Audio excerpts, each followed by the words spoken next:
Remittance না পাঠালে দেশে আসতে দেওয়া হবে না, এমন খবরের জবাব দিয়েছেন ডাক, টেলিযোগাযোগ ও তথ্য প্রযুক্তি প্রতিমন্ত্রী জুনাইদ আহমেদ পলক।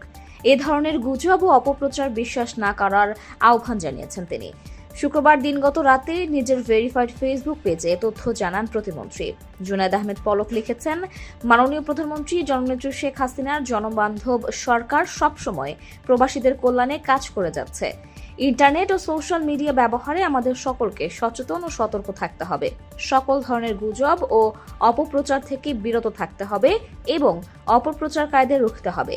সামাজিক যোগাযোগ মাধ্যমে কোনো কিছু শেয়ার করার আগে সত্য মিথ্যা যাচাই করার আহ্বান জানিয়েছেন প্রতিমন্ত্রী। এর আগে বৃহস্পতিবার নিজের ভেরিফাইড ফেসবুক পেজে পৃথক স্ট্যাটাস দিয়ে ফেসবুক, টিকটক সহ সামাজিক যোগাযোগ মাধ্যম প্রতিষ্ঠানগুলোর বিরুদ্ধে কঠোর ব্যবস্থা নেওয়ার হুঁশিয়ারি দেন পলক। এদিকে নিজেদের প্ল্যাটফর্মে গুজব, অপপ্রচার, উস্কানি ও সহিংসতামূলক প্রচারণা ঠেকাতে কি ধরনের ব্যবস্থা নিয়েছে ফেসবুক, টিকটক কর্তৃপক্ষের কাছে তার জবাব চাইবে বিটিআরসি। তারা জবাব না দিলে অথবা তা সন্তোষজনক না হলে কঠোর ব্যবস্থা নেবে বিটিআরসি।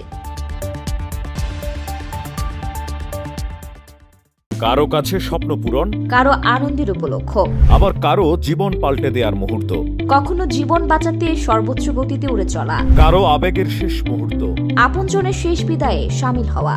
এমন সব ইচ্ছে পূরণে সর্বনিম্ন ভাড়ায় দ্রুতগতির বাহন প্রবাসীর হেলিকপ্টার। আপনার প্রয়োজনে যোগাযোগ করুন আমাদের হটলাইনে।